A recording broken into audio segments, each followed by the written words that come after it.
గొర్రె కషాయవాన్నే నమ్ముతుందని మళ్ళీ రుజువు చేస్తున్నారండి కొందరు. రూపాయి ఖర్చు లేకుండా ఇంట్లోనే ఉండి ఇంట్లో ఉన్న వస్తువులతోనే మనము సీడ్ సైక్లింగ్ డైట్ ఫాలో అయ్యి బయోటిన్ డ్రింక్ తీసుకొని మన ఛానల్లో మన ఫాలోవర్స్ మన సబ్స్క్రైబర్స్ ఎంతోమంది ఐవీఎఫ్ లాంటి ఫెయిల్ అయిన వాళ్ళు కూడా న్యాచురల్ ప్రెగ్నెన్సీ వచ్చిన వాళ్ళు చాలామంది ఉన్నారు. వాళ్ళందరి రివ్యూస్ వాళ్ళ స్టోరీస్ విన్న తర్వాత చూసిన తర్వాత కూడా మీరు మళ్ళీ కమెంట్ సెక్షన్లో ఎవరో ముక్కు మొహం తెలియని వాళ్ళు వచ్చి మేము వెల్నెస్ కోచ్లమని మా దగ్గర ప్రోడక్ట్స్ కొనండి అని మంచి రిజల్ట్ ఉంటుందని చెప్పేసరికి వాళ్ళు నిజంగానే వెల్నెస్ కోచ్లా వాళ్ళు నిజంగానే సర్టిఫైడ్ వెల్నెస్ కోచ్లా ఇవేవి కనుక్కోకుండా గుడ్డిగా వాళ్ళని నమ్మి వాళ్ళకి నంబర్లు ఇస్తున్నారు. వాళ్ళ నంబర్ ఇస్తే వాళ్ళ నంబర్ తీసుకుంటున్నారు.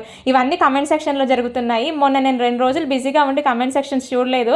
అందుకని ఈ 2 రోజులు ఇవన్నీ జరిగినాయి అనమాట. వెంటనే నేను ఇంకా తన ఐడియాని అయితే బ్లాక్ చేశాను. మీకు కూడా ఎవరైనా వెల్నెస్ కోచ్ మని లేకపోతే మా దగ్గర ప్రోడక్ట్స్ తీసుకోండి అని కనుక మీకు కనుక మెసేజ్లు ఏమైనా వస్తే కనుక వెంటనే వాళ్ళని బ్లాక్ చేసేసేయండి. అలా అని నేనేదో డాక్టర్ నానో లేదా న్యూట్రిషనిస్ట్నో అని చెప్పట్లేదు. నేను మన ఫ్రెండ్స్ మన ఫాలోవర్స్ మన సబ్స్క్రైబర్స్ అందరూ కూడా సీడ్ సైక్లింగ్ డైట్ ఫాలో అవుతూ కొందరు బయోటిన్ డ్రింక్ తీసుకోవడం వల్ల వాళ్ళకి ఎప్పటి నుంచో సంవత్సరాల నుంచి వెయిట్ చేసిన ప్రెగ్నెన్సీ రానిది ఒక 2-3 మంత్స్లోనే మంచిగా రిజల్ట్ అయితే వస్తుంది. అదంతా కేవలం మనం తీసుకునే ఫుడ్లోనే ఉంటుంది. అదేంటి అనేది నేను డైట్ చార్ట్ రూపంలో సీడ్ సైక్లింగ్ రూపంలో బయోటిన్ డ్రింక్ రూపంలో మీ ముందు పెట్టాను. నేను కంప్లీట్ వీడియోస్ అన్నీ మన ఛానల్లో ఉన్నాయి. చూసి ఫాలో అవ్వండి, సరిపోతుంది.